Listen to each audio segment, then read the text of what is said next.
సిద్ధపడి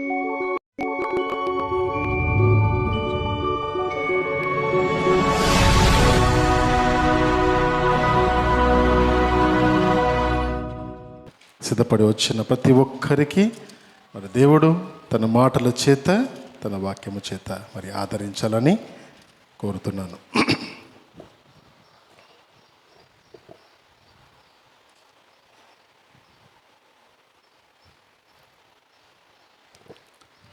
దేవుని పరిశుద్ధ నామముకి స్తోత్రములు.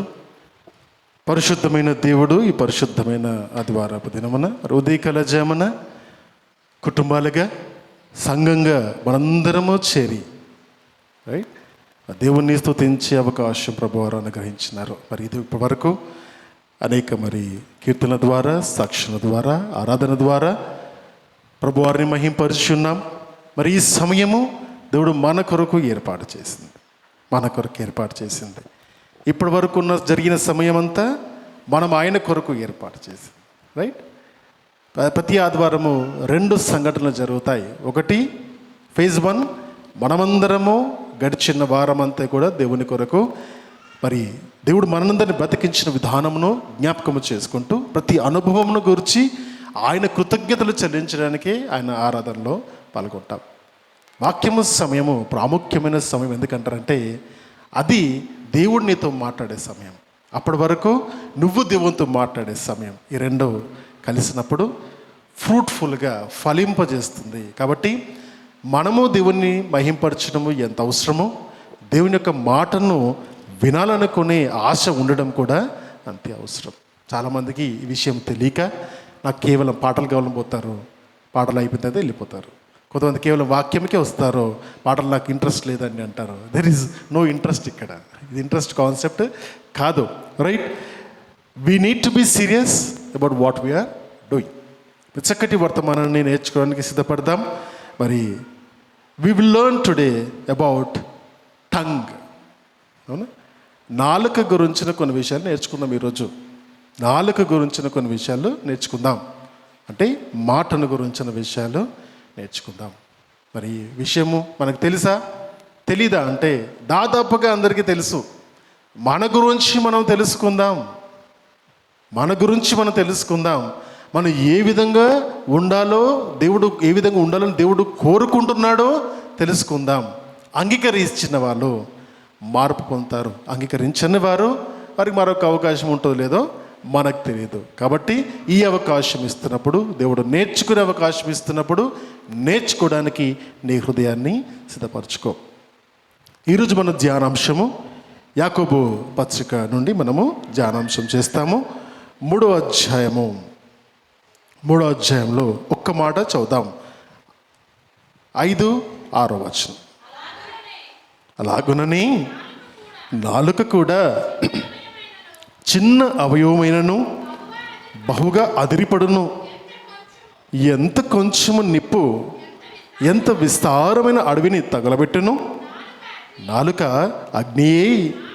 నాలుక మన అవయవములలో ఉంచబడిన పాప ప్రపంచమై సర్వ శరీరమునకు మాలిన్యమును కలగజేయచ్చు, ప్రకృతి యొక్క చక్రమునకు చిచ్చుపెట్టును, అది నరకము చేత చిచ్చు పెట్టబడను. ఎంత గొప్పగా మాట్లాడుతున్నారండి. ఈ మాటను మొదటిసారి విన్నవారు ఎవరండి? ఈ మాటను మొదటిసారి ఉన్నారు ఎవరన్నా? మొదటిసారి విన్నారు ఎవరన్నా? Very good.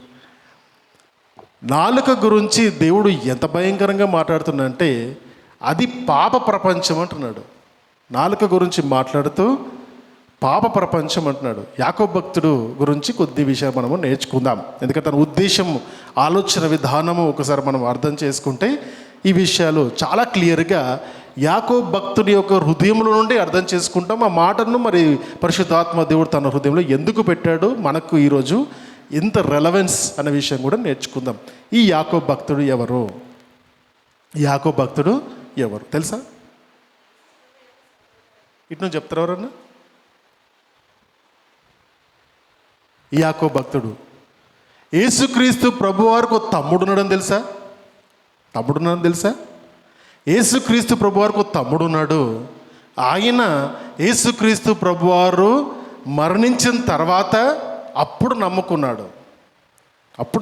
ఆయన దేవుడని అప్పుడు అంగీకరించాడు. అర్థమవుతుందా? ఆయనతో పాటు తన కుటుంబంలో పుట్టినప్పటికీ తాను దేవుడని ప్రభువారు చనిపోయిన తర్వాత కానీ ఆయనకు అర్థం కాలేదు. కాబట్టి తర్వాత కాలంలో ఎంతగా తాను తన అన్న మాటను పక్కకు పెట్టి దేవుడు, ప్రభువు, రాజు, రక్షకుడు, విమోచకుడు అని అన్ని మాటలు సంబోధిస్తూ ఆయన మాట్లాడతాడు. జ్ఞానం ఎవరికైనా కొదువైందా? ప్రభువుని అడగాలంటాడు. ఎవరు చెప్తున్నారు మాట? సహోదరుడు, తమ్ముడు చెప్తున్నాడు మాట. అక్కడ నా అన్నను అడగని చెప్పట్లేదు, నా అన్నను అడగని చెప్పట్లేదు. అర్థమవుతుందా? There is a serious variation. That is the difference. నా అనుకుంటే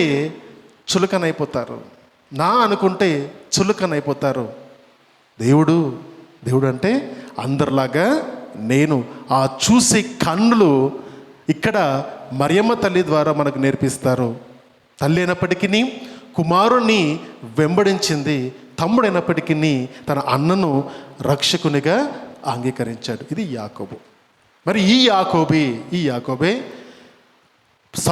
పౌలుగా మారి సువార్త ప్రకటించి మరి వెనక్కి యెరూషలేములోకి వచ్చినప్పుడు తనకు తెలుసు, పౌలుగా ఉన్నప్పుడు నేను యెరూషలేములోకి వెళ్తే నన్ను పట్టుకుంటారు, చెరసాల్లో వేస్తారు, చంపేస్తారని చెప్పినప్పుడు ఆలోచన చెప్తాడు. నువ్వేం చేయ తెలుసా పౌలు, నువ్వేం చేయాలంటే ఒక పని చెయ్యి, నీ మీద చాలా కోపంగా ఉన్నారు అందరూ, నువ్వు చేయాల్సిన పని అంటే పెద్దనైనా నేను ఒక మాట చెప్తున్నా మీకు అని ఒక మాట చెప్తాడు. నువ్వు వెళ్ళి నీతో పాటు ఇంకొంతమంది ఉన్నవారిని మొక్కు ఉన్నట్టుగా యెరూషలేము ఆలయంలో వెళ్ళి వారితో పాటు నువ్వు మొక్కు తీర్చుకోవలసిన సమయంలో వాళ్ళకున్న ఖర్చులు కూడా నువ్వు భరించు. అట్లా కొద్దిగా నువ్వు ఇక్కడ మాలో వంటి వాడివే, నువ్వు వ్యతిరేకంగా ఉన్నవాడివి కాదు అని జనాలు అనుకుంటారు. ఆ పని చెయ్యి అని చెప్పినప్పుడు వెంబడే పౌలు లోబడతాడు. పౌలు లోబడిన యాకోబీనా, పౌలుకు సలహా ఇచ్చిన సలహాదారుడినా, 15వ అధ్యాయం అపోస్తలుల కార్యములో పేతురుతో పాటు యాకోబు అక్కడ కూడా ఉంటూ సంఘ పెద్దగా ఉంటూ ఆయన సంఘాన్ని నడిపిస్తూ సలహాదారునిగా అధికారిగా ఉన్నాడు. Is no more an ordinary person. అర్థమవుతుందా? No more an ordinary person. ఆయన చెబుతున్న మాటలు, ఆయనకు పరిశుద్ధాత్మ దేవుడు అనుగ్రహించిన జ్ఞానమును బట్టి ప్రపంచానికే చెబుతున్న మాటలు.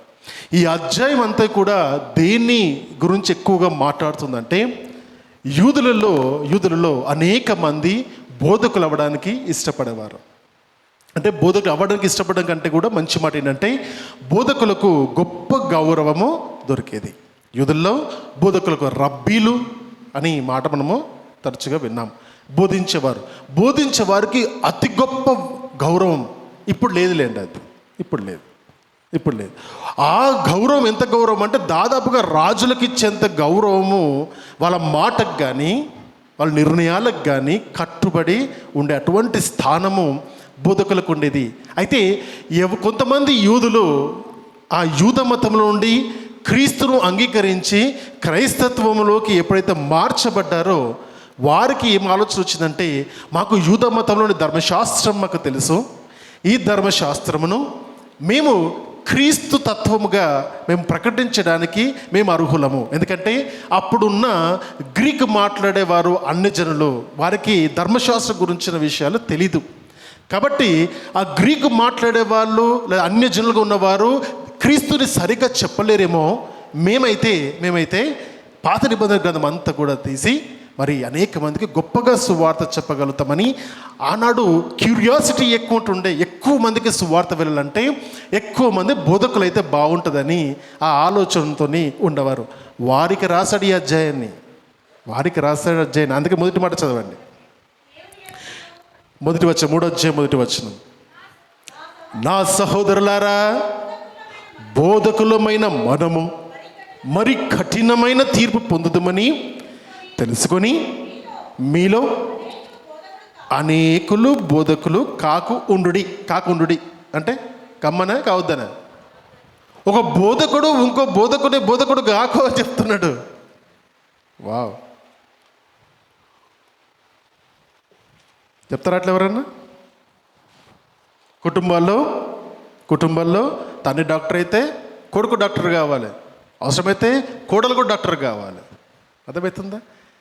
ఇంట్లోకి ఇంజనీర్ ఉంటే ఇంకో ఇంజనీర్ కావాలి. ఓకేనా?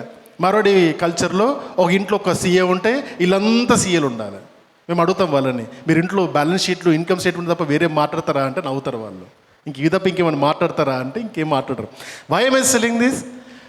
ఒక్కొక్కరు సాధించిన దానిని, ఒకరు చేస్తున్న పనిని ఇంకొకరికి చెప్పడము ఇష్టం. అందుకని సువార్త చెప్పడం కూడా చాలామంది వినడానికి ఇష్టపడరు, కానీ చెప్పడానికి ఇష్టపడతారు. గమనించారు ఎప్పుడన్నా? పక్కోళ్ళకి చెప్పమంటే బోధకులు అవసరం లేకుండా అందరు సంఘస్థులు బోధకులు అయిపోతారు. ఇక్కడ చెబుతున్న మాట, మీలో బోధకులు కాకుండుడి. నేను మొదటిగా దేవుని అంగీకరించినప్పుడు మారు మనసు, బాప్టిజం తీసుకున్న సంవత్సరానికి మారు మనసు పొందినోడు నేను. అవునా? బాప్టిజం తీసుకున్నాము కానీ మారు మనసు లేదు. సంవత్సరం తర్వాత కానీ అర్థం కాలే, ఓ ఇదా మారు మనసు అని. అప్పుడు అర్థమైన మాట నేర్చుకుంటున్నప్పుడు ఒక కుతూహలము, అరే ఎంత గొప్ప సబ్జెక్ట్, ఇప్పటివరకు వినలేదే, గొప్పగా హిస్టరీ అర్థమైపోతుంది, గొప్పగా ఇక్కడున్న కల్చరల్ థింగ్స్ అర్థమైపోతున్నాయి, రెండో రాకడ గురించి నేర్చుకుంటున్నాం. ఇంకా హృదయం ఎట్లుంటుంది, ఇప్పటి వరకు ఎక్కడ వినని మాటలు, కొత్త మాటలు దేవుడు వినిపింపజేస్తున్నాడు, ఆత్మచేత నడిపిస్తున్నాడు. వెళ్దాం, చెప్పేద్దాం అందరికీ, ప్రపంచం అంతా అనిపిస్తుంది. ఈ మాటతోని ఆగిపోయాం. ఈ మాట ఈ రోజుకు నా జీవితంలో ప్రతిరోజు బోధ చేసే ప్రతి క్షణంలో ఇక్కడ సబ్ కాన్షియస్ మైండ్ ఉండిపోతుంది. అది ఉండిపోయిందన్నమాట. ఎందుకంటే దేవా, నేను బోధకనవ్వడానికి నీ దగ్గరికి రాలేదు. నేను I not here to teach anybody. ఎందుకంటే బోధ చెప్పడం కాదు, బోధ బతకడం. చెప్పడం చాలా ఈజీ, బ్రతకడం కష్టం. ఈ రెండిటి మధ్యలో సందిగ్ధతల్లో అనేక మంది ఇరుక్కున పడి ఎటెళ్లలో తెలియక, ముందుకు వెళ్ళలో తెలియక, వెనక్కి రావాలో తెలియక ఎంతోమంది సతమతం అవుతున్నారు. సంఘాలు కూడా ఆ విధంగా ఎన్నో ఉన్నాయి. ఒక్కసారి దేవుడు నన్ను బోధకుడుగా ఎంచుకున్నాడు, బోధిద్దామని ఇనీషియల్గా ఉన్న ఉర్రుతలు తర్వాత అనుభవాల గుండా ఏమవుతుందంటే చల్లారిపోతుంది. అర్థమవుతుందా? దీనికి చాలామంది పిలుపు ఉందా, స్వరం విన్నావా, అవునా, దేవుడు పిలిచాడా నిన్ను, ఇవన్నీ లేవు అక్కడ. అర్థమైందా? ఎవరు పిలవాలి? దేవుడు పిలుస్తాడు. నాకు అర్థమైన పిలుపు, ప్రభువా అవకాశం ఉంది, కష్టం ఉంది, నన్ను ఇక్కడ పెట్టావు, నా హృదయంలో భారం పెడతావు, నువ్వు వెళ్తావా వెళ్ళవా, సహాయం చేస్తావా చేయవా, నీ చేతులు ఇస్తావా ఇయ్యవా, చెప్పాల్సిన మాట చెబుతావా చెప్పవా, నో అని అంటావా అనవా, అంతే. ప్రతి దాంట్లో దేవుని పిలుపు కనబడుతుంది. వాక్యము దేవుని పిలుపు అని అర్థమవుతుందా? లేకపోతే ఏమవుతుందంటే మెల్లిమెల్లి క్రమేణా ఆ ఇష్టంతో ఏమవుతుందంటే క్యూరియాసిటీ ఎక్కువైపోయి బయటకు వెళ్ళిపోతారు జనాల్లో. ఇప్పుడు అట్లనే పుట్టగొడుగుల్లాగా సంఘాలు పెరగడానికి గల కారణం మొన్నొకరు చెప్పారన్నమాట. మ్యాప్లో చూస్తే ఇక్కడ 3 చర్చిలు ఉన్నాయన్న, మాకు తెలియదన్న. ఇక్కడ చర్చ్ ఉందో తెలుసు, ఇక్కడ ఇంకో చర్చ్ ఉందంట ఈ గల్లీలోనే, ఏదో మన గల్లీలోనే ఉందంట, తెలీదు. అర్థమవుతుంది, మీకు తెలిసేమో మరి. ఓకే, అర్థమవుతుందంటే అనేకులు బోధకులు అవ్వడానికి ఇష్టపడే సమయంలో మనం ఉన్నాం. అది ఇప్పటి కాలం మాత్రమే కాదు, ఆనాటి కాలంలో కూడా ఉంది. దాని ఉద్దేశము తప్పు కాదు, కానీ దెర్ ఆర్ సమ్ కండిషన్స్. ఆ కండిషన్స్, పరిస్థితుల గురించి యాకోబు భక్తుడు తన అనుభవపూర్వకమైన జ్ఞానముతో చెప్పిన మాటలు ఏమంటారంటే, నా సహోదరులారా, బోధకులమైన మనము, ఆయనకు అర్థం చేసుకున్నాడా తను కూడా బోధకుడే అని, కలుపుకుంటున్నాడు. బోధకుడు ఇంకో బోధకుని కలుపుకోగలుగుతాడు. నువ్వు చెప్తే నేనేం తినేది అనుకోడు. అర్థమైందా? బోధకుడు ఎప్పుడూ నేర్చుకుంటాడు, నేర్చుకోవడానికి ప్రయత్నం చేస్తాడు. సంఘం నుంచి నేర్చుకుంటాడు, వాక్యం నుంచి నేర్చుకుంటాడు, మీ అనుభవాల నుంచి నేర్చుకుంటాడు, బయట ప్రపంచం నేర్చుకుంటాడు. అర్థమవుతుందా? ఈ విధంగా బోధకుడు నేర్చుకుంటాడు, కలుపుకుంటాడు. మనము అని మాట్లాడుతూ మరి కఠినమైన తీర్పు పొందుదుమని తెలుసుకొని, అవునా, ఎవరికంటే కఠినమైన తీర్పు? ఎవరికి? విశ్వాసులకు కాదు, బోధకులకు తీర్పు. జాగ్రత్త. ఎందుకు జాగ్రత్త అంటే నీ మాట జాగ్రత్త. నీ మాట, అందుకే వాళ్ళ గురించి చెప్పుకుంటూనే మాట గురించి, నాలుక గురించి మాట్లాడతారు. ఎందుకంటే నీ మాట ఎంతోమందిని ప్రభావితము చేస్తుంది కాబట్టి మాట జాగ్రత్త. ఎందుకంటే ఈ నాలుక అగ్ని గుండములు మనని పడేస్తుంది. అనవసరమైన మాటలు, అవసరం లేని మాటలు, సంఘాలకు బోధల్లో కనుక వీటిని కలిపితే ఆ చెప్పిన వాడికి శ్రమ. ఇది గుర్తుపెట్టుకోండి. అది వాక్యంలో లేదా అంటే ఉంది, చదువుకోలేదా అంటే చదువుకుంటారు కానీ మర్చిపోతారు. మరొకసారి గుర్తు చేస్తున్నాను, జాగ్రత్త అని చెబుతూ ఈ మాటలో రాస్తున్నారు. తర్వాత అనేక విషయములలో మనం అందరము తప్పిపోవచ్చున్నాము. ఫుల్ స్టాప్, కామా కాదు అది, ఫుల్ స్టాప్. అంటే ఏంటి? That's a sentence. ఓకే, అదొక మాట. అనేక విషయాల్లో మనం ఏమవుతున్నాం? ఎవరు చెప్తున్నారు ఈ మాట? బోధకుడు చెప్తున్నాడు ఈ మాట. బోధకుడు చెప్తున్నాడు, ఇంకో బోధకునికి చెప్తున్నాడు, అనేకమైన బోధకులకు చెప్తున్నాడు. ఇది పాస్టర్స్ మీటింగ్ ఇక్కడ జరుగుతుంది, అర్థమవుతుంది. పాస్టర్స్ మీటింగ్ జరుగుతుంది ఇక్కడ. చెబుతూ అంటాడు, అనేక విషయాల్లో మనం అందరం ఏమైపోతామంటే తప్పిపోతాం అన్న మాటకు ఇంకో మాట తొట్టిల్లిపోతాం. నిలబడి ఉన్నాం అనుకుంటాం కానీ తెలీదు ఎప్పుడు జారిపోయినావో. నిలబడి ఉన్నాం అనుకుంటావు, నీకు తెలియదు ఎప్పుడు పడిపోయినావో. నిలబడే ఉన్నాం అనుకుంటాం, దేవుళ్ళు విశ్వాసం ఉన్నాం అనుకుంటావు, బాగానే బ్రతుకుతున్నావు అనుకుంటావు, నీకు తెలీదు ఎక్కడ జారిపోయినావో. అనేక విషయాల్లో పడిపోతావు. అనేక విషయాలు అంటే ఏవో ఎక్కువ ఆలోచించాల్సిన అవసరం లేదు. ఒక మాట, సింపుల్గా చెప్పాలంటే ఒక మాటలో పడిపోతారు. ఫస్ట్ అవసరం లేని మాట, పనికి మాలిన మాట, ఆ ఒక్క మాట చాలు మనిషి జారిపోతాడు. ఎందుకంటే మాటలే గుర్తుంటాయి. ఇక్కడ చెబుతూ అనేక విషయాల్లో, ఇవి మాత్రమే కాదు, అనేక విషయాల్లో మనం అందరము తప్పిపోచున్నాము. ఎవడైనను మాట యందు తప్పని ఎడల అట్టివాడు లోపము లేనివాడై తన సర్వ శరీరమును స్వాధీనమందు ఉంచుకున్న శక్తి గలవాడు అని చెబుతూ ఎక్కడికి డ్రా చేస్తున్నాడు సబ్జెక్ట్ని? బోధకులు మాట్లాడతారు. మూగ బోధకులు ఉన్నారు ఎక్కడన్నా? మూగ బోధకులు ఉంటారా? ఉంటే బాగుండు, ఎందుకంటే వాళ్ళు బ్రతుకు చెప్తారు. మూగ బోధకుల మాట ఎవరు వినరు కాబట్టి, అవయవాలు లేకున్నా పర్లేదు కానీ నాలుగుంటే చాలు. మూగ బోధకులు ఉండరు కాబట్టి ఈ సందర్భాన్ని అనేక విషయాలుగా బోధకులుగా ఉన్న మన అందరము తప్పిపోతాం. కాబట్టి ఇక్కడ బోధకులు తప్పారు అనుకోండి, ఏమనుకుంటారు? సంఘమంతా ఈ బోధకుడు తప్పిపోయాడు, తొట్టిల్లిపోయాడు, బోధకుడుగా ఉండడానికి నాకు అర్హతే లేదు. నేనేమంటారంటే వాక్యం చదవండి అంటాను నేను. ఎందుకంటే వీళ్ళు తప్పిపోయారు అనుకొని మీరు వాళ్ళని తీర్పు తీరిస్తే వీళ్ళకి ఎట్లో కఠినమైన శిక్ష ఆటోమేటిక్గా ఉంది. ఆ శిక్ష అనవసరంగా మీకు వస్తుంది. కాబట్టి నో జడ్జిమెంట్. నీ పని రావాలి, నీ పని వాక్యం వినాలి, నీ పని విన్న వాక్యం ప్రకారం బ్రతకాలి. నీ ఆత్మను కాపాడుకో చాలు. పక్కడి గురించి మనకు సంబంధం లేదు. I right? Do not judge people. ఎందుకంటే వారికి పడిపోవడానికి ఆస్కారము ప్రతి మనిషికి ఉంది. ఆ పడిపోవడంలో మొట్టమొదటిది, దేంట్లో పడిపోకుండా జాగ్రత్త పడితే తన జీతమంతా నిలబడగలుగుతారని ఒక్క ఎగ్జాంపుల్ చెబుతూ ఒకటే మాట చెప్తారు. ఏమంటారంటే పడిపోయిన ఎటువంటి వాడు? ఎవడైనను మాట యందు తప్పని ఎడల. దీని గురించి మనం మాట్లాడుకుంటున్నాం.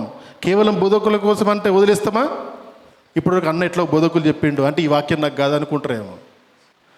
అవును, అర్థమైందా? బోధకులు మీరు ఎంతమంది బోధకులు అవుతారో తెలియదు. మళ్ళీ మీరు, మీ పిల్లలు, మీ కుటుంబాలు, మీ భర్తలు, మీ భార్యలు, ఎవరెవరు ఎక్కడెక్కడ ఎప్పుడు దేవుని కొరకు నిలబడాల్సిన అవసరం వస్తుందో తెలియదు. కాబట్టి అందరూ దేవుని కోరుకున్న బోధకులమే. అవునా? సువార్త ప్రకటించే వారం అందరం ఏ సమయంలో దేవుడు మాట్లాడుతాడో తెలియదు. కాబట్టి ఈరోజు ఈ మాట మనందరికీ అని నేర్చుకుందాం. ఎవడైనానో తన మాట యందు తప్పని వాడైతే అంటే ఏంటి? తన మాట్లాడే విషయంలో జాగ్రత్త వహిస్తే అటువంటి వాడిని దేంతో ఉంచుతున్నాడు? లోపము లేనివాడై తన సర్వ శరీరమును స్వాధీనమందుంచుకొను శక్తి గలవాడగును. సలహా, recommendation. If you control your tongue, if you control your words, you will be fruitful, you will be successful. చాలా సందర్భాల్లో మాట్లాడే పాడు చేసుకుంటారు సందర్భాలన్నీ. మాట్లాడుకుంటే బాగుండు అనిపిస్తుంది, అవునా? ఎన్నో రిలేషన్షిప్స్ బంధాలు మాటలతో విడిపోతాయి, చేతులతో కాదు. గమనించారా? చేతులతో విడిపోవు బంధాలు మాటలతో విడిపోతాయి. పెళ్ళిళ్ళు అయ్యే సమయంలో, అప్పుడు జరిగిన సందర్భాల్లో, అప్పుడు మాట్లాడుకున్న మాటలు ఇంకెవరికైనా గుర్తున్నాయా? ఉండే ఉంటాయి. ఎందుకు అవి పదే పదే గుర్తు. 6 రోజు ఆ మాట అన్నావు, ఇంకా నా గుండెలో అది గుచ్చుకుంటుంది, అవునా? ఆ రోజు మీ అమ్మ నా గురించి తప్పుగా మాడితే నువ్వు ఏం మాట్లాడలేదు చూసినావా, నాకు గుర్తుంది. అర్థమైందా? డే టు టైంతో సహా చెప్తారు. ఎందుకు చెప్తారు ఈ మాటలు అంటే, మాట అంత ఇంపార్టెంట్. ఎన్నో కుటుంబాలతో మాట్లాడుతున్నప్పుడు, ఎన్నో ఆఫీసులలో కౌన్సిలింగ్స్లోకి వెళ్ళినప్పుడు ఈ మాట బాగా అర్థమవుతుంది. నిన్నటి దినన్న నేను ఒక కౌన్సిలింగ్ చేయడానికి, అంటే ఒక వర్క్ రిలేటెడ్ క్లయింట్ దగ్గరికి వెళ్ళాను. చాలా సమయాన్ని అక్కడ గడిపినప్పుడు పదే పదే నా చెవులో వినబడ్డ మాట కూడా ఇదే. ఇప్పటి వరకు మాతో ఈ విధంగా ఎవరు మాట్లాడలేదండి, కనీసము అడగలేదండి మమ్మల్ని. అంటే మాట అవసరము. మాట్లాడవలసిన సమయంలో మాట్లాడకుండా, మాట్లాడకూడని సమయాల్లో మాట్లాడుతూ ఏం జరుగుతున్నాయి? కుటుంబాలు సమాధానం లేకుండా అవుతున్నాయి, సంఘాల్లో సమాధానం లేకుండా అవుతున్నాయి, తర్వాత ఉద్యోగాల్లో సమాధానం లేకుండా అవుతున్నాయి. కాబట్టి నీ మాటను కనుక నువ్వు జాగ్రత్తగా ఉంచుకుంటే నీవు శక్తి గలవాడవుతావు అని చెప్తున్నాడు అక్కడ. అర్థమవుతుందా? సో మీ శక్తి ఎక్కడ ఉంది? ఇప్పుడు నేర్చుకో. ఇంతమంది చెప్తారన్నమాట, నీ శక్తి ఎక్కడ ఉంది? ప్రార్థనలు ఉందంటారేమో. ప్రార్థనలో శక్తి వేరు.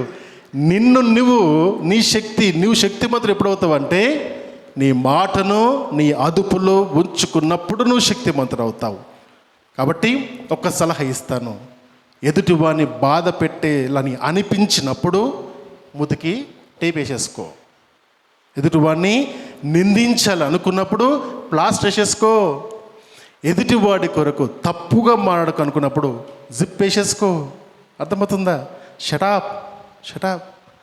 ఎదుటి వాడి గురించి ఏది కూడా నీకు తెలియంది మాట్లాడుతున్నప్పుడు నువ్వు సింపుల్గా జిప్ వేసుకో, మాట్లాడడానికి ఆగిపో.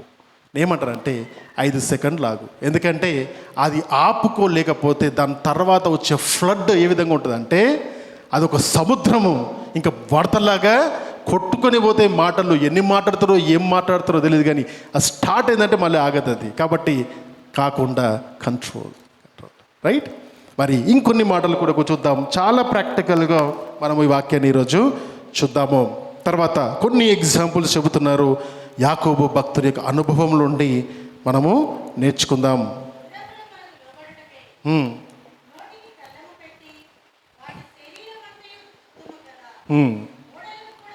ఓడలను కూడా చూడి, అవి ఎంతో గొప్పవై పెనుగాలికి కొట్టుకొన పోబడినను ఓడ నడుపువు అని ఉద్దేశము చొప్పున మిక్కిలే చిన్నదగుచ్చు కాని చేత చెప్పబడు. చాలా ఇక్కడ 2 ఎగ్జాంపుల్స్ చెప్తున్నారు. 2 ఎగ్జాంపుల్స్. ఎగ్జాంపుల్ నెంబర్ 1 గుర్రము, ఎగ్జాంపుల్ నెంబర్ 2 ఓడ. గుర్రం గురించి ఎందుకు ఎగ్జాంపుల్ చెప్తున్నారంటే, గుర్రము ఎవరి మాట వినదు. గుర్రం కొనంత అహంకారం ఎవరికి ఉండదు. మళ్ళా అందగాడినని వాడు బాగా అహంకారం ఉంటాడట గుర్రానికి. వాడు కలర్ చూసుకోను, మరి బాడీ చూసుకోను, ఎంటికలు చూసుకోను, కానీ అహంకారంతో ఉంటాయంట గుర్రాలు బాగా. వీటి కంట్రోల్ చేయాలంటే ఏం చేస్తారు మనుషులు? ఇక్కడ సెన్సిటివ్ పార్ట్, అది ముక్క అనేది సెన్సిటివ్ పార్ట్, దానికి కళ్ళం వేసేస్తారు. వేసి అది కనుక అహంకారంతో పైకి వెళ్తుంటే దాన్ని పట్టుకొని కిందికి అంటారు. అర్థమవుతుంది? మా బ్రూనో కూడా అంతే, మెడకి కట్టకపోతే ఎవరికి వినడాడు. As simple as that. అంటే ప్రతి ఒక్కటి ఈ లోకంలో కంట్రోల్ చేయబడుతున్న సంగతి మర్చిపోవద్దు. అర్థమవుతుందా? ఎగ్జాంపుల్ ఒక మాట చెప్తాను నేను. మన అందరినీ ఎవరు కంట్రోల్ చేస్తున్నారు?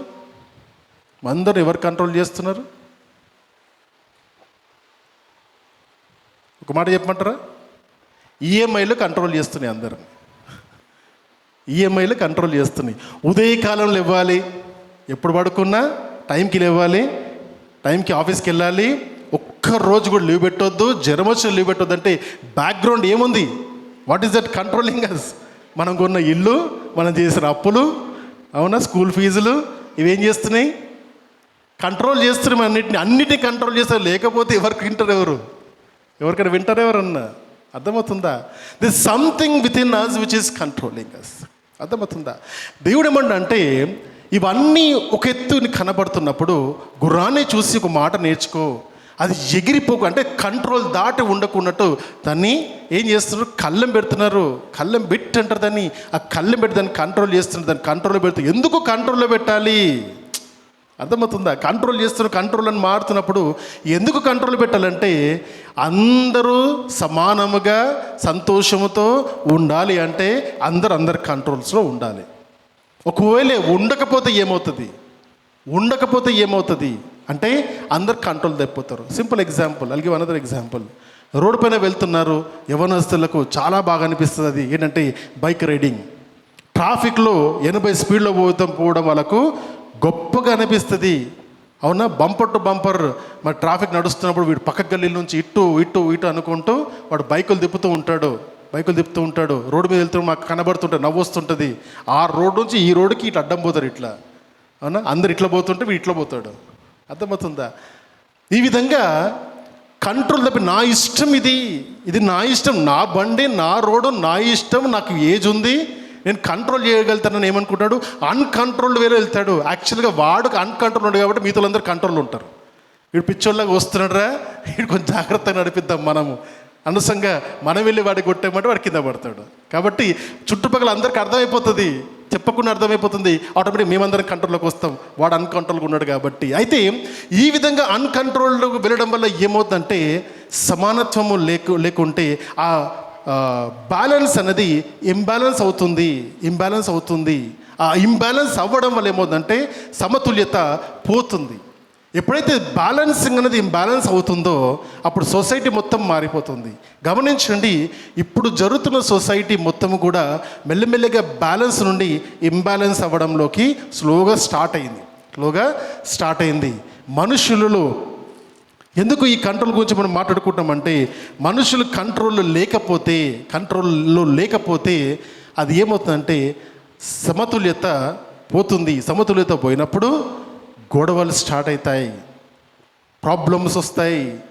మనుషులు చేయవలసిన పని ఒకదాంతో స్టార్ట్ చేస్తాడు, ఇంకో దాంతో ఎండ్ అవుతారు. ఎగ్జాంపుల్, మీరు వెళ్తే ఇదే రోడ్డు మీద ఇదే పరిస్థితి వచ్చినప్పుడు నువ్వు కాముగా సంతోషముగా ఈఎంఐలు కట్టుకోవడం నువ్వు ఆఫీస్కి వెళ్తుంటే సమాధానంగా వెళ్తున్నప్పుడు ఎవరు వచ్చి నీ బండిని కొట్టేసినప్పుడు ఆటోమేటిక్గా నీ మైండ్ ఏమవుతుంది? ఇటు ఉండదు, ఇంకా ఇటు తిరుగుతుంది.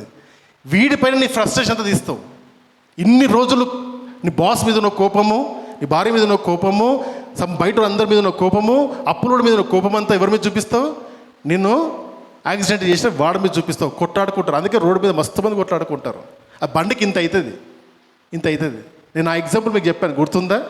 నేను వెనక నుంచి వచ్చి కార్ నన్ను కొట్టేసింది, నా కార్ని కొట్టేసింది.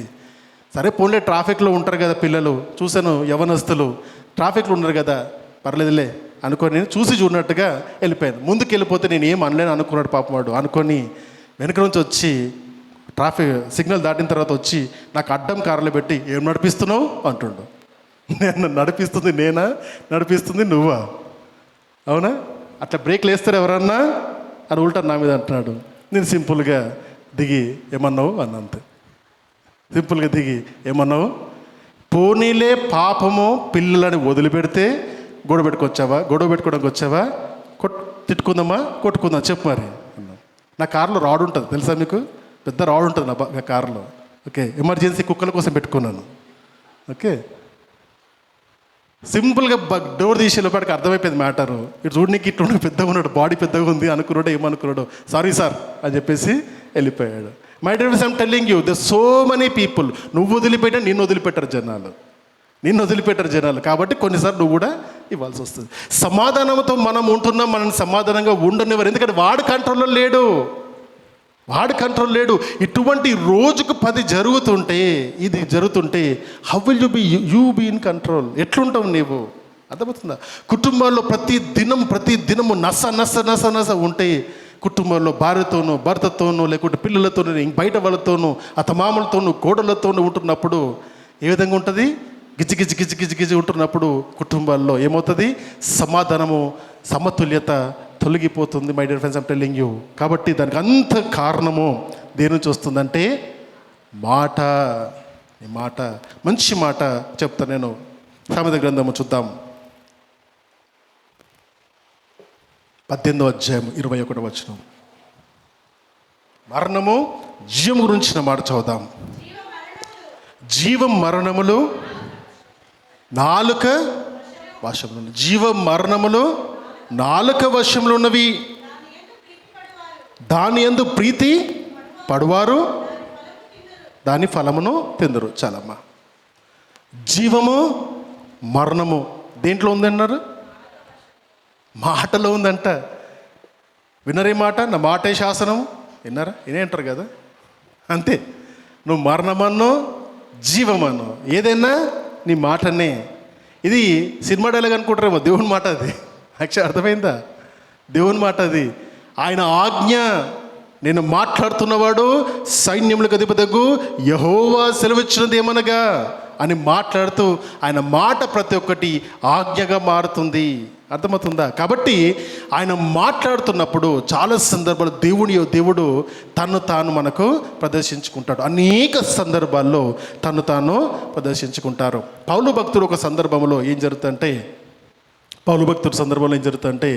ఆయన దమస్కు మార్గంలో వెళ్ళి అక్కడ వెళ్తున్నప్పుడు దేవుడు ప్రత్యక్షమై తనకు దర్శనం ఇచ్చి, నువ్వు నన్ను హింసించున్నావు సౌలా కానీ చెప్పి దర్శనం ఇచ్చినప్పుడు తన మనస్సు మారినప్పుడు 3 దినాలు ప్రభువారి చేత ట్రైనింగ్ చేయబడతాడు. తర్వాత దమస్కులో వెళ్ళి సువార్త ప్రకటిస్తాడు.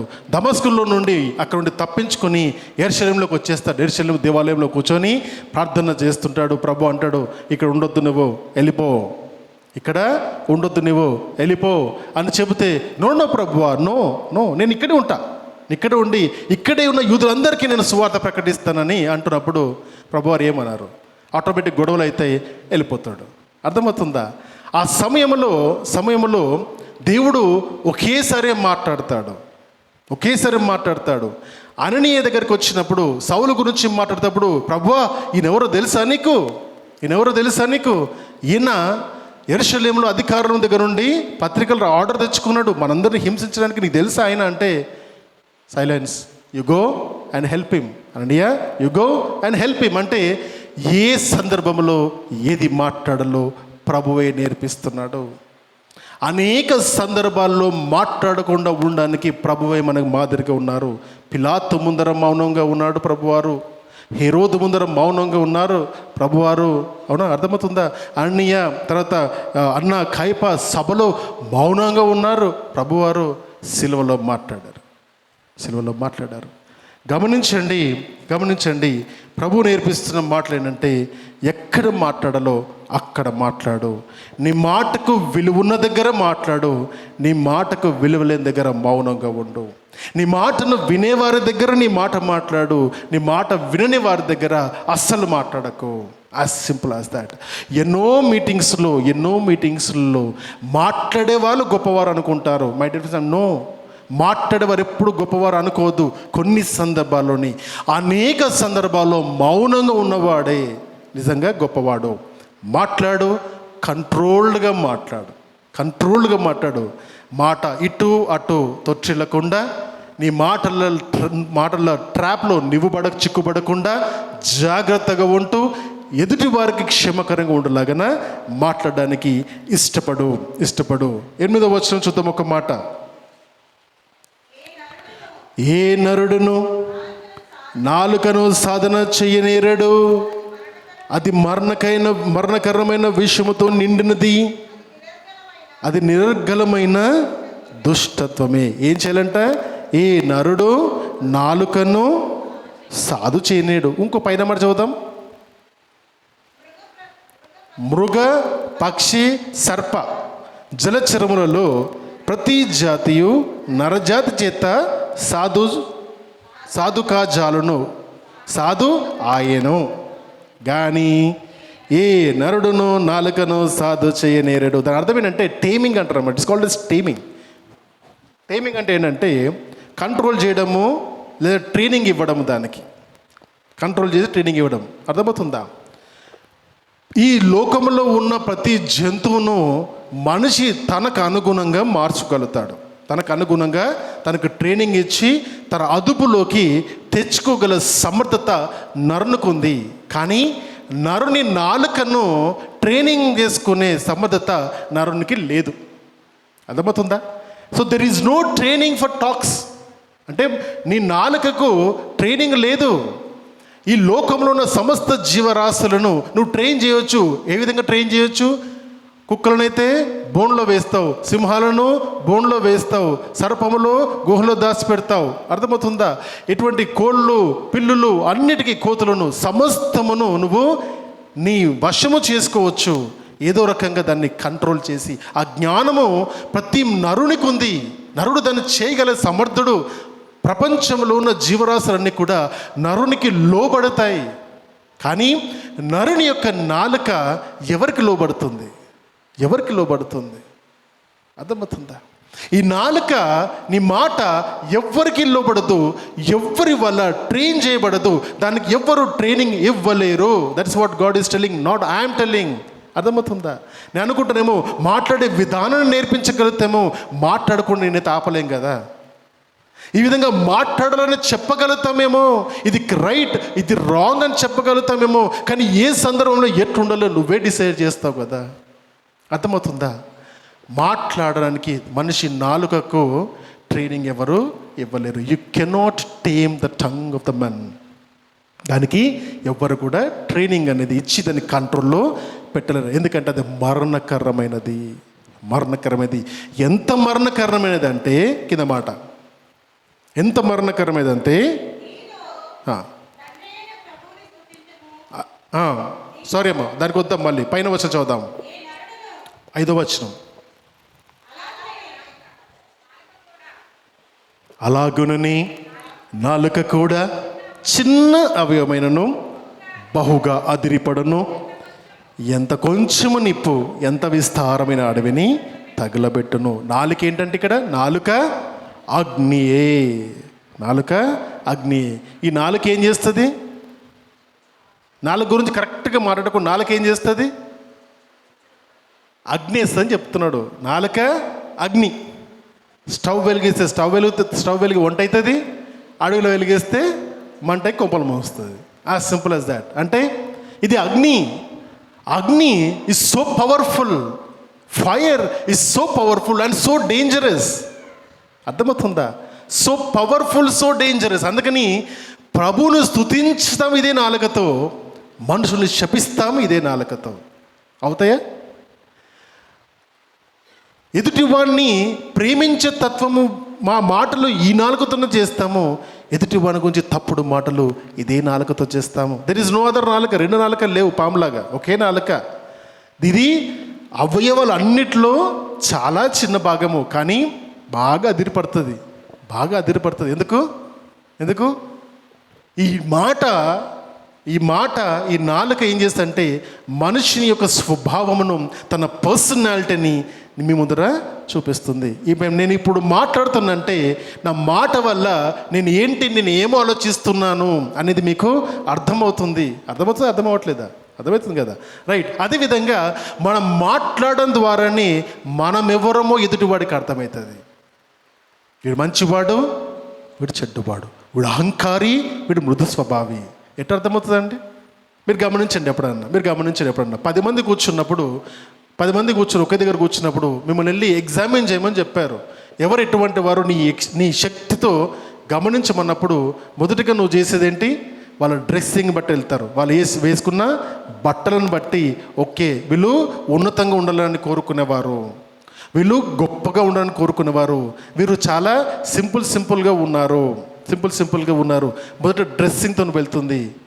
వారితో నువ్వు మాట్లాడినప్పుడు వారు ఎవరో మీకు అర్థమవుతుంది. కాబట్టి చాలామందికి నా ఉద్దేశం, నాకు అర్థం చేసుకున్న విషయాల్లో నా జీవిత ప్రయాణంలో నేను నేర్చుకునేదంటే, నేను ఒకప్పుడు అనుకునే వాళ్ళము డబ్బు ఉంది కాబట్టి మనుషులకు అహంకారం ఉందేమో అనుకునేవాడిని. కానీ కాదు, డబ్బున్నవాడే మర్యాదగా మాట్లాడతాడు, డబ్బున్నవాడే ఆస్తి కలిగేవాడే, అంటే వాడు సంపాదించాలి, తల్లిదండ్రుల సంపాదన కాదు, వాడు కష్టపడి సంపాదించిన వాడైతే వాడి మాట చాలా మృదువుగా మర్యాదగా ఉంటుంది. వారి కుటుంబంలో ఏమీ లేని వారే బాగా అహం చూపిస్తారు. అడుక్కుంటానికి ఈ మధ్య ₹1 ఇస్తే పనికి వస్తలేదు, మొక్క మీద కొడుతున్నాడు. ఇప్పుడు ఇచ్చారు, ఇప్పుడు ఈ మధ్య ఎవరన్నా ₹1 ఎవరికన్నా ఇచ్చి చూడండి ఒకసారి, నీకు ఉల్టా ₹1 ఇస్తున్నాడు. అర్థమైందా? ఎందుకు అహంకారము? ఆ విధంగా వాళ్ళకే కాదు, అనేక మందిని చూస్తున్నప్పుడు ఏమీ లేకపోయినా ఎందుకు అహంకారము? అప్పుడు అనుకుంటారు, అరే వీడికి ఏమంటారు, ఆస్తులు నేను అహంకారం వచ్చి అంటారు. నో మై డియర్ ఫ్రెండ్స్, అది అహము ఇన్సైడ్ డిఎన్ఏలు ఉంటుంది. అది అహం అనేది, అహము మన డిఎన్ఏలు ఉంటుంది. అది ఎవరు తీసేయలేరు, దాన్ని మనమే తీసేసుకోవాలి. అది సాధన చేయాలి. హృదయాన్ని సాధన చేస్తున్నప్పుడు అప్పుడు అర్థమవుతుంది. నేను నేర్చుకున్నాను. అర్థమైందంటే మన అహంకారం ఏ విధంగా ఎదుటి వాడికి చూపిస్తామంటే మన మాట ద్వారా చూపిస్తాం. గమనించండి. ఎక్కువ చెప్పడానికి ఇష్టపడే మనుషులు ఎక్కువ అవుతున్నారు, వినడానికి ఉండే మనుషులు తగ్గిపోతున్నారు. ఓపిక లేవు. పిల్లలు వచ్చి తల్లిదండ్రుల దగ్గర వాళ్ళు ముచ్చట్లు చెప్తే వినే ఓపిక తల్లిదండ్రులకు లేదు. తల్లిదండ్రుల దగ్గర పక్కన కూర్చొని వాళ్ళు చెప్పే స్టోరీలు వినే ఓపిక పిల్లలకు లేదు. Everybody is busy, not because ఏదో ప్రపంచంలో వీళ్ళు ఏదో చేసేస్తారని కాదు. They just do not want to give importance. వాళ్ళది ఏదైనా ఉంటే మాత్రం చెప్పాలనుకుంటారు, అందరు వినాలనుకుంటారు, కానీ వాళ్ళ మాత్రం ఎవరిది వినడు. వినేవాడు జ్ఞానవంతుడు, చెప్పేవాడు ఎప్పుడు జ్ఞానవంతుడు కాదు. చెప్పేవాడు చెప్తాడు జ్ఞానం నేర్చుకోండి, కానీ వినేవాడే జ్ఞానవంతుడు, విని ఆచరించడం ఇంకా గొప్ప జ్ఞానవంతుడు. కాబట్టి వినడము నేర్చుకోవాలి, తక్కువగా మాట్లాడడము, ఎక్కువగా వినడము నేర్చుకోవాలి. ఇది జ్ఞానవంతులకే సాధ్యము, అందరి వల్ల కాదు.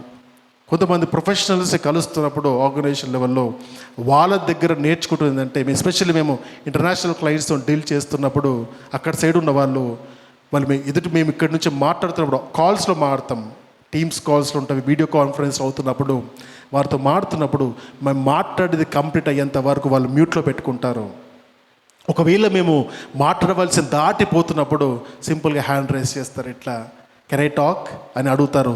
మర్యాద, చాలా మందికి ఈ మర్యాద ఉండదు. ఒకరు మాట్లాడుతుంటే మధ్యలోకి వచ్చేస్తారు, ఎందుకంటే వీ కన్సిడర్ వారికంటే ఇంపార్టెంట్ టాపిక్ నా దగ్గర ఉందని మధ్యలోకి వచ్చేస్తారు, వినరు. అర్థమవుతుంది? చాలా మందిలో ఈ అలవాటు ఉంటుంది, మానుకోవాలి. ఇవన్నీ ఎందుకు నేర్చుకోవాల్సిన అవసరం అందే, నువ్వు మాట్లాడి ఇవన్నీ నీ పర్సనాలిటీని డిఫైన్ చేస్తాయి. ఎదుటివాడు మాట్లాడుతున్నప్పుడు వినాలి, నువ్వు మాట్లాడినప్పుడు వాళ్ళు వింటే, వాళ్ళు మాట్లాడుతున్నప్పుడు నువ్వు వినాలి, మొదటిది. రెండవది, మాట్లాడిన ప్రతి మాటను అధ్యయనం చేసుకోవాలి. అంటే నువ్వు విని మళ్ళీ దానికి ఏం రెస్పాన్స్ ఇవ్వాలో డిస్కషన్ కంటిన్యూషన్ అవ్వాలి, ఒక చైన్ లాగా కంటిన్యూషన్ అవ్వాలి. దీన్నే కాన్వర్జేషన్స్ అంటారు. కాన్వర్జేషన్స్ వేరు, డిబేట్స్ వేరు. కాన్వర్జేషన్స్, డిబేట్స్, ఆర్గ్యుమెంట్స్ ఇవన్నీ ఎందుకు వస్తాయి తెలుసా? మీరు గమనించండి, యేసుక్రీస్తు ప్రభువారు అనేక మందికి తన బోధ చేస్తున్నప్పుడు 1000 మంది ఆయన సువార్తను విన్నారు, ఇష్టపడి వచ్చారు. ఆహారము కూడా క్యారీ చేయని ఆలోచన లేకుండా వాళ్ళు ఆయన బోధ వినడానికి వచ్చారు. శాస్త్రులు, పరిసయ్యులు, సద్దుకాయులు ఆయన చెప్తున్న ప్రతి మాటకు కౌంటర్ వేస్తూ, నువ్వు చెబుతుంది నిజం కాదు, నువ్వు చెబుతుంది తప్పని ఆయన బోధిస్తున్నప్పుడు అడ్డగిస్తూ వస్తున్నారు. గమనించండి, 2 రకాల మనస్తత్వాలు మనకు అక్కడ కనబడతాయి.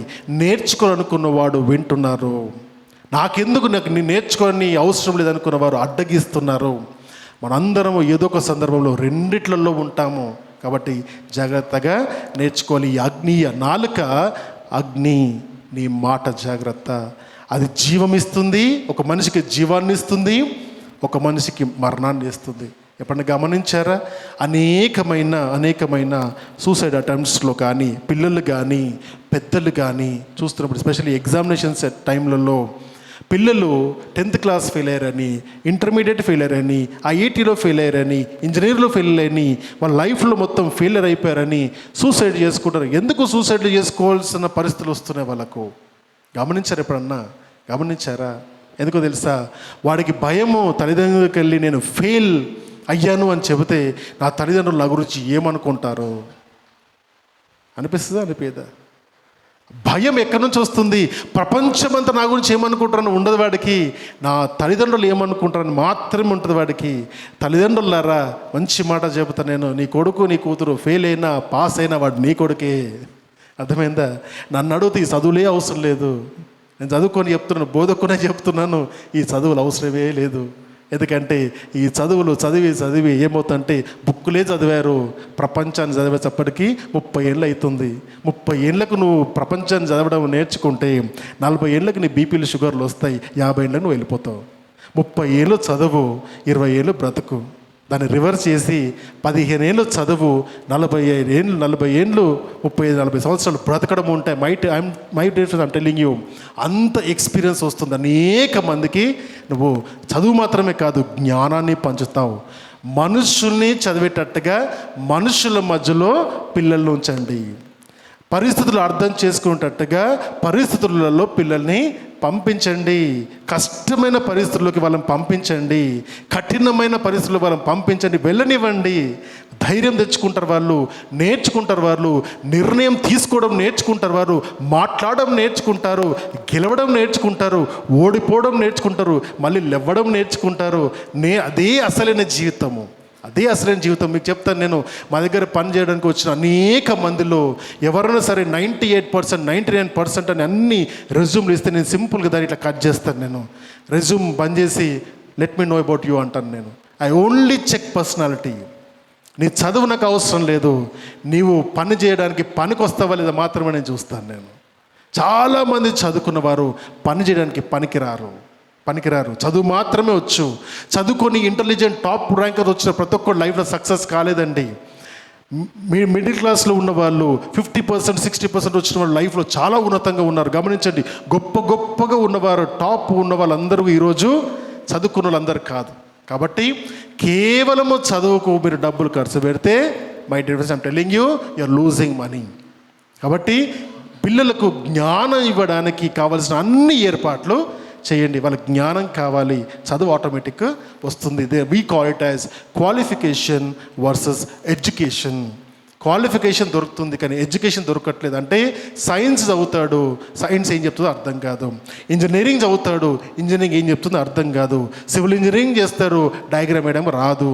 అకౌంటింగ్ నేర్చుకుంటారు, ఎంట్రీస్ చెప్పడం రాదు. ఇంకెందుకు ఇవన్నీ? మరి ఇంకా సర్టిఫికేట్లో మాత్రము 70%, 80%, 90% చెప్తాము, అక్షరం చేస్తే ఏమీ రాదు. This is called the current education system. So coming back to మాటల గురించి. కాబట్టి పిల్లలతోని సమయాన్ని గడిపే తల్లిదండ్రులు ఉంటాయి. పిల్లలు నేను ఓడిపోయినా కూడా, అమ్మ నేను ఓడిపోయాను కానీ నేను గెలుస్తాను మళ్ళీ అన్ని దగ్గరకు వచ్చి చెప్పగలుగుతారు. కాబట్టి డు నాట్ ప్రెషర్ పీపుల్. నిజమైన ప్రేమ ఎక్కడ ఉంటుంది తెలుసా? నాకు అనుభవంలో నేర్చుకున్న నేను, నిజమైన ప్రేమ నువ్వు ఎవరినన్నా ప్రేమిస్తే వాళ్ళను వదిలిపెట్టు. Give freedom to them. నీ భర్తను నువ్వు కంట్రోల్లో పెట్టుకోవాలని చూస్తే మై డియర్ ఫ్రెండ్స్ వెళ్ళిపోవడానికి ప్రయత్నం చేస్తాడు. నీ భార్యను కంట్రోల్ చేయడానికి నువ్వు ప్రయత్నం చేస్తే ఆమె వేరేలాగా ఆలోచన స్టార్ట్ చేస్తారు. Do not control people, do not control children, do not control anyone. Jesus Christ చెబుతున్న మాట, ఆయన మాట చెబుతున్నాడు, నేను ఉన్నంతవరకు నేను మీకు ఏం చేయాలో చెప్పాను, తర్వాత నేను వెళ్ళిపోతాను. నేను మీరు చేయవలసిన పని మీకు నేను ఫ్రీడమ్ ఇస్తున్నాను. నేను ఐఎమ్ గివింగ్ యూ ఫ్రీడమ్. ఆ ఫ్రీడమ్ ఏంటంటే సర్వలోకానికి వెళ్ళి సర్వ సృష్టికి సువార్త ప్రకటించని ఆ ఫ్రీడమ్ని ప్రభువారు ఇచ్చారు. ఆ మాట సరిపోదా వారికి? ప్రతి నిర్ణయం వాళ్ళు తీసుకున్నారు, వారు సొంతంగా తీసుకున్నారు. గమనించండి, అనేకులు ప్రభువుని వెంబడించిన వారు, ప్రభువు నేర్పించిన మాటలు ఏంటంటే, నేను బోధకునై ఉండి నీ పాదాలు కడుగుతున్నాను, ఒకరి పాదాలు ఒకరు కడుక్కోవా నీవు? ఏం చెప్తున్నాడు? ఎదుటివాడు సమానము. నీకు ఎటువంటి ఫ్రీడమ్ కావాలని ఆశపడతావు, ఎదుటివాడికి అటువంటి స్వతంత్రాన్ని ఇవ్వు కదా. చాలామంది అనుకుంటారు, పెద్దవాళ్ళందరూ కూడా, ఏదో అందరూ తప్పిపోతారని. ఎవరు తప్పిపోరు. వదిలిపెడితేనే ఎదుగుతారు. పట్టుకుంటే బాయిలర్ కోడ్లు అవుతారు. సో కాబట్టి don't don't make people boiler ఏమంటారు చికెన్ చేయకండి వాళ్ళని, రియల్ చికెన్ చేయండి, లోకాన్ని ఎదిరించినట్టు చేయండి. Give freedom to people. The real love is in freedom, right? ఈ మాటను చూస్తున్నప్పుడు ఇవన్నీ దేంతో వస్తాయంటే, ఇది నీ మాట, నీ నోటి నుంచి వచ్చే మాట ఒకరికి జీవాన్ని ఇస్తుంది, ఒకరికి మరణాన్ని ఇస్తుంది. మరణం గురు ఏ విధంగా ఇస్తుంది అంటే, నేను మన మాట్లాడే మాట ఎదుటివారిని కృంగదీస్తుంది, ఎదుటివారిని కృంగదీస్తుంది. ఇంకొక మాట ఎదుటివాడిలో చచ్చిపోయిన వాడిని కూడా వాళ్ళ నుండి జీవం ఇస్తుంది. అందుకని చాలామంది తల్లిదండ్రుల దగ్గర కూర్చొని వారి గురించి, వాళ్ళలో జరుగుతున్న ఎన్నో సంక్షోభాల గురించి, కుటుంబాలు జరిగే సంక్షోభాల గురించి ఇంట్లో కూర్చొని మాట్లాడట్లేదు, కానీ మోటివేషనల్ స్పీకర్స్ దగ్గర, సైకియాట్రిస్ట్ దగ్గర, కౌన్సిలర్ దగ్గరికి వెళ్ళి మాట్లాడుతున్నారు. ఎందుకో తెలుసా? ఇక్కడ ఇంట్లో అర్థం చేసుకునే మైండ్ సెట్స్ లేవు. They do not have understanding. ఎన్నో కుటుంబాల్లో మాటలే లేవు, అర్థమైందా? ఇంపార్టెంట్ టాక్స్ ఉండవు, ఫంక్షన్స్లో కలుసుకుంటారు, కానీ బాధలు పంచుకోవడానికి ఎవ్వరూ కూర్చోరు. గమనించండి, ఎన్ని కుటుంబాల్లో వాళ్ళ అంతరంగంలో జరుగుతున్న దాన్ని ఓపెన్గా బయటకు చెప్పి మాట్లాడుకునే కుటుంబాలు ఉన్నాయి ఈరోజు. ఒక్క కుటుంబం ఉన్న that's the greatest family we can ever see. ఎందుకంటే ఓపెన్గా ఫ్రెండ్స్ దగ్గర మాట్లాడతాం, ఓపెన్గా బయట దగ్గర మాట్లాడతాం, ఓపెన్గా కుటుంబాల్లో మాట్లాడలేం. ఎందుకంటే ఏదన్నా సీక్రెట్ ఇంట్లో వాళ్ళకి చెప్తే అదే సీక్రెట్ని వాళ్ళు తీసుకొని బద్నాం చేసే రకాలు కనబడుతున్నాయి. We cannot trust anybody in our days. We cannot trust anybody. అంత ఎవరిని నమ్మలేని పరిస్థితుల్లో మనుషులు ఎందుకుంటారంటే అది మాట. ఏ మాట అంటే ఏ మాట అంటారో, ఏ మాట చెబితే ఏమంటారో అని ఎప్పుడెప్పుడు భయముతో మనుషులు బతుకుతున్నారు. అదేవిధంగా ప్రతి దినము తల్లిదండ్రులుగా చెప్తాను, ప్రతి దినము నీ కుటుంబాన్ని బ్లెస్ చేయి. Bless your family every day. పిల్లలు బయటకు వెళ్తున్నప్పుడు తలపైన చేతులు పెట్టి గాడ్ బ్లెస్ యూ అని చెప్పండి వాళ్ళకు. Bless them every day. Do not curse your family. నీ ఫ్యామిలీని శపించకు నీవు. ప్రతిరోజు నీ ఫ్యామిలీని నువ్వు ఆశీర్వదించు. ఎందుకంటే నీ ఆశీర్వాదాల వల్ల నీ కుటుంబం బాగుపడుతుంది. వాడికి అలవాటు అవుతుంది. బయటకు వెళ్ళినప్పుడు గాడ్ బ్లెస్ అని వేరే వాళ్ళకి చెప్తాడు వాడు. ఆ ధైర్యం ఎవరికైనా ఉందా ఈరోజు? ఒకప్పుడు అలవాట్లో మా బాస్కి హ్యాపీ బర్త్డే గాడ్ బ్లెస్ అని రాసిన, ఆ సంవత్సరం నా ప్రమోషన్ ఇలేవాడు. నాకు గాడ్ బ్లెస్ అని చెప్తావాట, తప్పేం చెప్పాను? పెద్దవాళ్ళు చెప్తే ఒప్పుకుంటావు కదా, చిన్నవాళ్ళు చెప్పి ఒప్పుకోవా? ఒప్పుకోరేమో తెలియదు, మన అలవాటు అది. కుటుంబాల్లో అలవాటు ఈరోజు కూడా అదే చెప్తాను నేను. నువ్వు ఏమనుకుంటుంది? I'm telling you God bless you. అర్థమైందా? చాలా వింత విషయం అది ప్రపంచానికి, కానీ ఐఎమ్ టెల్లింగ్ యూ టుడే చాలా important. It's very important to bless your family. నేను తేజు మ్యారేజ్ చేసుకునే ముందు ఆ రోజు నిర్ణయం తీసుకున్నప్పుడు, ఈరోజు ఇంకా మేము కలిసి ఉండాలనుకున్నప్పుడు, ఆ రోజు తనతో మాట్లాడేటప్పుడు ఒకే మాట చెప్పాను, we will be a blessing family. We will be a blessing family. ఈరోజు అంటే నేను వీఆర్ ఎ బ్లెస్డ్ ఫ్యామిలీ. అది ప్రతి సందర్భంలో ఎప్పుడు వచ్చినా కూడా మన కుటుంబము ఆశీర్వాదపు కుటుంబంగా మారబోతుంది అని, కలవకముందని మన కుటుంబము ఆశీర్వదింపబడిన కుటుంబముగా ఉందని చెప్పగలగాలి. If you don't bless your family, who will bless? నీ కుటుంబాన్ని నువ్వు మంచి మాటలు నీ కుటుంబానికి నువ్వు చెప్పకపోతే ఇంకెవరు చెబుతారు? నీ గురించి నువ్వు మంచి మాటలు మాట్లాడకపోతే ఎవరు మాట్లాడతారు నీ గురించి? నిన్ను నీవు గొప్పవాడిగా నువ్వు ఉండాలని నువ్వు అనుకోకపోతే ఇంకెవరు అంటారు? నీ బిడ్డలు నువ్వు గొప్పగా ఆశించకపోతే ఇంకెవరు ఆశీర్వదిస్తారు? అర్థమవుతుందా?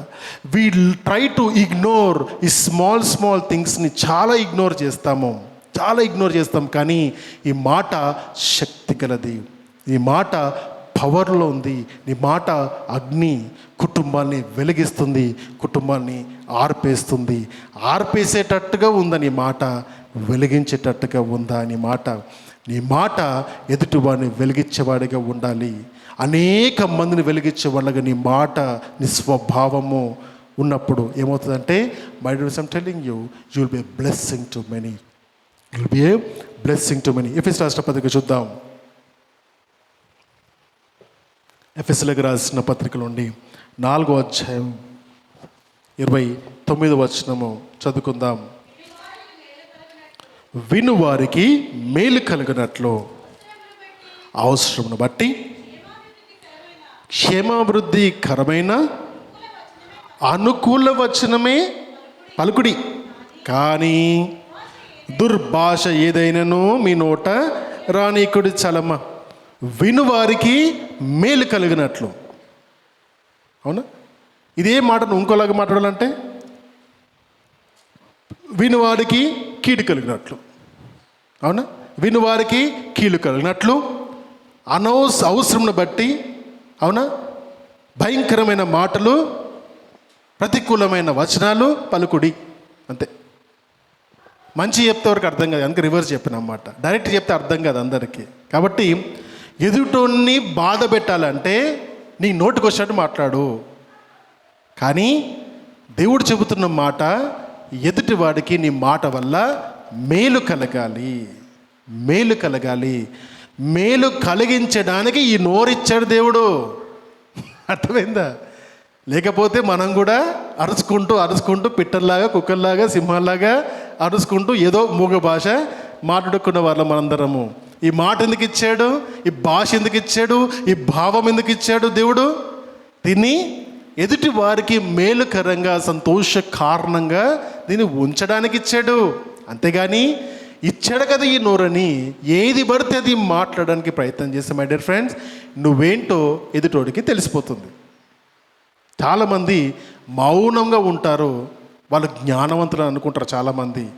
నేను కొంతమందికి చెప్తాను, నేను అస్సలు మాట్లాడకు అన్న. మా పింటుగాడు ఒకడు ఉన్నాడా, నువ్వు అస్సలు మాట్లాడకరా అంటాను. సీరియస్గా కూర్చో అక్కడ, నువ్వు అస్సలు మాట్లాడకు, నువ్వు మాట్లాడదు తెలిసిపోతుంది, అమాయకుడని తెలిసిపోతుంది. అర్థమవుతుందా? అంటే సీరియస్గా ఉంటుంది. చాలా సందర్భాలలో ఇదే ఉంటుంది అన్నమాట. కాబట్టి నీ జ్ఞానము మౌనంలో ఉంటుంది. మనం చాలాసార్లు మనము ఎటువంటి వారమనే మన మాటలతోనే తెలుస్తుంది. కాబట్టి జాగ్రత్త. ఎదుటి వాడికి మేలు కలిగే మాటలు మాట్లాడదాం, క్షేమకరమైన మాటలే మాట్లాడదాం. ఎదుటి వాడిని ఎదిగింపజేసే మాటలు మాట్లాడదాం. బాధ పెట్టాల్సిన పరిస్థితి నిజంగా చెప్పాలి అనుకుంటే, మా కార్పొరేట్ లాంగ్వేజ్లో చెప్పాలనుకుంటే, లీడర్షిప్ క్వాలిటీ అంటే ఫీడ్బ్యాక్ యాజ్ ఎ గిఫ్ట్ అంటారు. Give feedback as a gift అంటే నువ్వు ఎదుటోడికి ఏదన్నా చెప్పాలి, వాళ్ళను కరెక్ట్ చేయాలనుకుంటే దాన్ని వాళ్ళకి ఏ విధంగా ఇవ్వాలి తెలుసా? గిఫ్ట్ లాగా ఇవ్వాలి. ఎందుకంటే నువ్వు వాళ్ళకు తెలియని దాన్ని చెబుతున్నావు, వాళ్ళకి తెలియని దాన్ని చెబుతున్నావు. వాళ్ళని అడిగి చెప్పాలి, I have a gift for you, do you want it అని అడగాలి. అంటే నాకు నీలో ఒక లోపం కనబడుతుంది, చెప్పమంటావా? అడిగి ఎస్ చెప్పు, పర్వాలేదు, తప్పుగా తీసుకోవద్దు, మరి అడిగి దానికి ఒక గిఫ్ట్ లాగా ఇవ్వాలి. ఎంతమంది ఇస్తారు అట్లా? Learn today, give your feedback as gift. స్వీకరించడానికి ఇష్టం ఉంటేనే ఇవ్వు, స్వీకరించడానికి ఇష్టం లేకపోతే ఇవ్వకు. అయిపోయింది, సింపుల్. అర్థమవుతుందా? Do not judge people. నువ్వు ఇటువంటి వాడివే, ఆశను అట్లా మాట్లాడినావు, no, do not give that. మంచి మాట చెప్పి అందరి ముందర అప్రిషియేట్ చేయి. Yes, you are good, you are done a good job. కానీ ఏదన్నా కరెక్షన్ చేయాలనుకున్నప్పుడు మాత్రము సీక్రెట్గా గిఫ్ట్ లాగా ఇవ్వడానికి ఇష్టపడు. కాబట్టి ఇక్కడ నుండి మనం నేర్చుకోవాలి. అప్పుడు నువ్వు గిఫ్ట్ లాగా ఇస్తే దాన్ని గిఫ్ట్ లాగా స్వీకరిస్తారు. నాకు చాలామంది చెప్పారు, అనేక సంఘంలో నుంచి కూడా చాలా విషయాలు చెప్పారు. కరెక్షన్స్ సీక్రెట్గా చెప్పారు, మాట మర్యాదతో చెప్పారు, అంగీకరించాం. నేను అనేక మందికి చెప్పాను, మాట మర్యాదతో చెప్పాను, ప్రేమతో చెప్పాము, మార్చబడుతున్నారు. అర్థమవుతుందా? Give as a gift, not as a opinion. ఇది నేను అనుకుంటాను నీ గురించి అని. Do not passing judgments on anybody. My dear friends, I'm telling you, this is very simple topic, but very effective topic. చాలా ఎఫెక్టివ్ టాపిక్. దీని గురించి మాట్లాడుతున్నప్పుడు నాలుక అగ్ని. చివరి మాట చదువుకొని ముగించుకుందాం. మాట గురించి మాట్లాడుతూ 3వ అధ్యాయంలో, దీని నోరుతో మనము దేవుణ్ణి స్తుతిస్తాము. చదువునన్నది, ఈ నాలుకతో తండ్రి అయిన ప్రభువును స్తుతింతుము, దీనితోనే దేవుని పోలికగా పుట్టిన మనుషులను శపింతుము. ఒక్క నోట నుండి ఆశీర్వచనము శాపవచనమును బయలువెళ్ళును. నా సహోదరులారా, ఇలాగా ఉండకూడదు. చదువునండి. నీటి బుగ్గలు ఒక్క జల నుండి తీయని నీరును చేదు నీరును ఊరునా?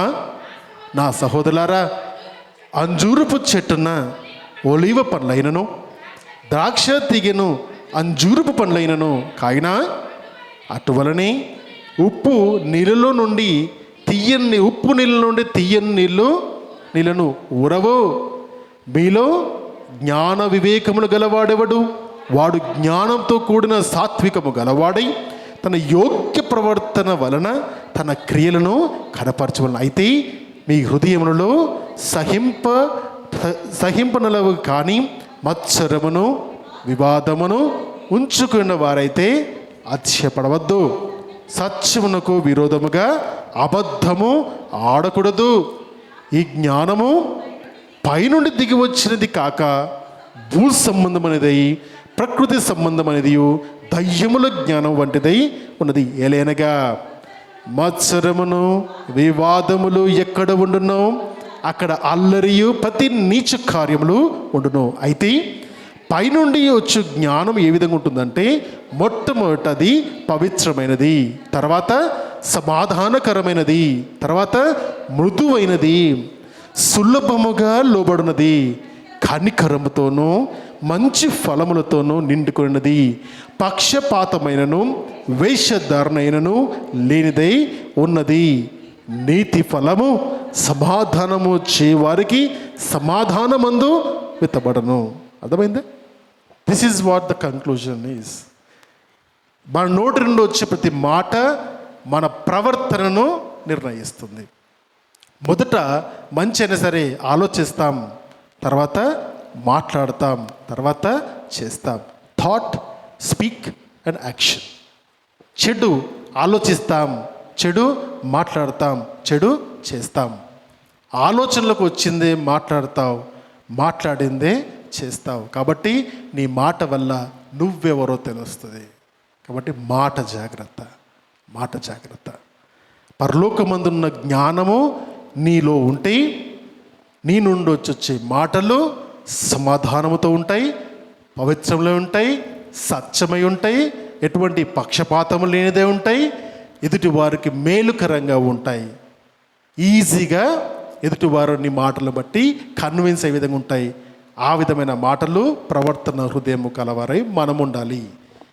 లోక సంబంధమైన ఆలోచన ఉంటే మత్సరాలు, అల్లరి, తర్వాత వివాదములు ఉంటాయి. గమనించండి, ఇప్పుడు 2 రకాల గుంపుల్లో మనం చూస్తున్నాం. క్రైస్తవులుగా, క్రీస్తు నమ్మిన బిడ్డలుగా ఏ జ్ఞానాన్ని ఉపయోగించుకొని నువ్వు బ్రతుకుతావో నువ్వు నిర్ణయం తీసుకో. ఈ శరీర సంబంధమైన జ్ఞానం నమ్ముకొని నీ జీవితాన్ని ముందుకు తీసుకెళ్తావా? దేవుడు చెబుతున్న ఈ పరలోక సంబంధమైన జ్ఞానాన్ని నీలో పెట్టుకొని దాన్ని బట్టి నీ జీవితాన్ని ముందుకు తీసుకెళ్తావా? నిర్ణయము దేవుడు మనకే వదిలేస్తున్నాడు. కాబట్టి your words, your speech defines who you are. మీరు ఎవరో మీ మాట ద్వారా తెలుస్తుంది. కాబట్టి మాటలే జాగ్రత్త. ఎందుకంటే ఈ నాలుకను మనము ఏమి ట్రైనింగ్ ఇవ్వలేము మాటకు. నేను ఈ విధంగా చెప్పగలుగుతాను, కానీ మీ పరిస్థితుల్లోకి వెళ్ళి నేను చూడలేను. ఎవరైనా, దేవుడైనా చెప్పగలుగుతాడు, కానీ నీ నాలుకను కంట్రోల్ చేయలేడు. కాబట్టి దాన్ని కంట్రోల్ చేసుకునే వ్యక్తులుగా మనముంటే మన జీవితాలు దీనివల్ల సరి చేయబడతాయి. అందుకే అంటారు, మాట మంచుకున్నవాడికి ఊరు మంచిది అంటేనా? మాట మంచుకుంటే ఊరు మంచిది. అదే కరెక్టేనా చెప్పింది నేను? నోరు మంచిదైతే ఊరు మంచిది అంటారు. సింపుల్ అది. పాత సామెతని ఇంతవరకు చెప్పినా నేను. ఒక్క మాట చెప్తే అయిపోతున్నానేమో. ఓకేనా? గంట ప్రసంగం. రైట్ మై డియర్ ఫ్రెండ్స్, ఆలోచన చేద్దాము. ఏ సందర్భాల్లో మాట్లాడాలో ఆ సందర్భాల్లో మాట్లాడదాం, ఏ సందర్భాల్లో మాట్లాడకూడదు ఆ సందర్భాల్లో మౌనంగా ఉందాం. నువ్వేంటో నీ పని నిన్ను ప్రేమించే వారికి అర్థమవుతుంది. నిన్ను ప్రేమించని వారికి నువ్వు ఎంత చేసినా అర్థం కాదు. కాబట్టి ఎదుటి వారిని ఇంప్రెస్ చేయాలని ఆశ కానీ, ఎదుటి వారిని ఏదో ఉప్పొంగించాలని ఆలోచన కానీ పెట్టుకోకుండా క్లియర్గా నువ్వు ఏమై ఉన్నావో యాజ్ ఇట్ ఈజ్గా present yourself. As simple as that. దేవునికి అటువంటి హృదయమే కావాలి. అటువంటి హృదయం కొరకు ఆయన కూడా ఎదురు చూస్తున్నాడు. అటువంటి హృదయాలు మనమందరికి కూడా కావాలని కోరుకుంటూ మరి ఈ చిన్న వాక్యాన్ని నేను దేవునికి సమర్పించుకుంటున్నాను. తల్లు ఉంచుదాం, ప్రార్థన చేసుకుందాం. పరిశుద్ధమైన దేవుడు మరి ఈ మాటల చేత, తన మాటల చేత మరి నీ హృదయాన్ని కనుక తాకినట్టయితే ప్రభు సన్నిధిలో నాతో పాటు కలిసి ప్రార్థన చేయి.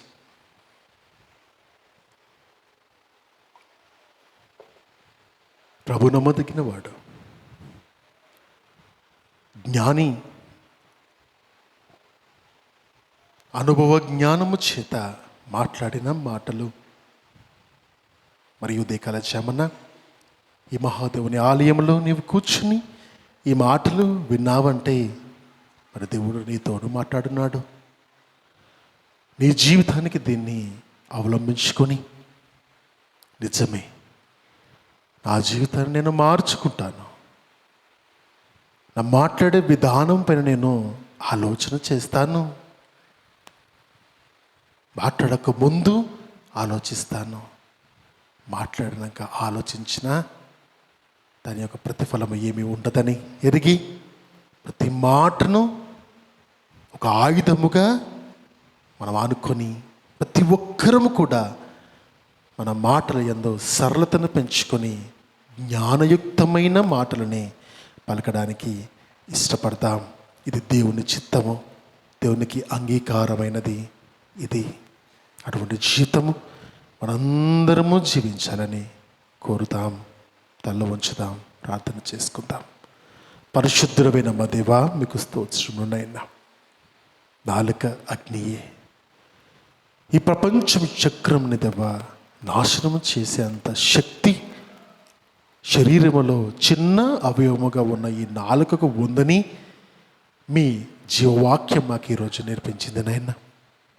తెలిసిన సంగతులే, తెలిసిన విషయాలే, కానీ అనేక సందర్భాల్లో పొరపాట్లు చేస్తున్న నరమాత్రులు మేము. క్షమించండి నాయన, క్షమించండి. ఇది మొదలుకొని దేవా ఎదుటి వారికి మేలుకరమైన మాటలను మేము పలకడానికి, ఎదుటి వారిని క్షమాభివృద్ధి కలిగించే మాటలు మాట్లాడడానికి తండ్రి అటువంటి జీవితాన్ని మాకు దయచేయమని అడుగుచున్నాం. ప్రతి ఒక్కరూ దేవా తొట్టిళ్ళ పడతారని చెబుతున్నారు. ఆ తొట్టిళ్ళు పడుతున్నప్పుడు పడకుండా జాగ్రత్త పడడానికి ప్రతి సందర్భంలో మా శరీరమును మేము జాగ్రత్త పరుచుకున్నటకు మీ సహాయాన్ని దయచేయమని అడుగుచున్నాం. ఈ వాక్యం విన్న ప్రతి బిడ్డను, వారి జీవితాలను తండ్రి మీరే మలచి మీ కొరకు నిలబడే బిడ్డలుగా, మీ మనస్సు కలిగిన బిడ్డలుగా, ఎదుటి వారికి మిమ్మల్ని ప్రదర్శించే బిడ్డలుగా, మీలాగా కనిపించే బిడ్డలుగా మేమందరము తండ్రి మీ మనస్సును దేవా కోరుకుంటూ మీలాగా మారడానికి చేస్తున్న ఈ ప్రయత్నాన్ని మీరే సఫలం చేయమని అడుగుచున్నాను తండ్రి. బిడ్డలందరినీ మీ చేతికి అప్పచెబుతున్నాను. శాంతి సమాధానము చేత ప్రతి బిడ్డను కూడా మీరు నెలకొల్పండి. జ్ఞానము చేత అనేక మందికి జ్ఞానయుక్తమైన మాటలు చెప్పే బిడ్డలుగాను, బ్రతికి బిడ్డలుగాను ఉండుటకు మీరు సహాయం దయచేయమని అడగచ్చు. యేసయ్య అతి శ్రేష్టమైన నామములో ఈ ప్రార్థన మీకు సమర్పించుకుంటున్నాను పరమ తండ్రి. ఆమేన్, ఆమేన్, ఆమేన్. God bless you all. God bless you.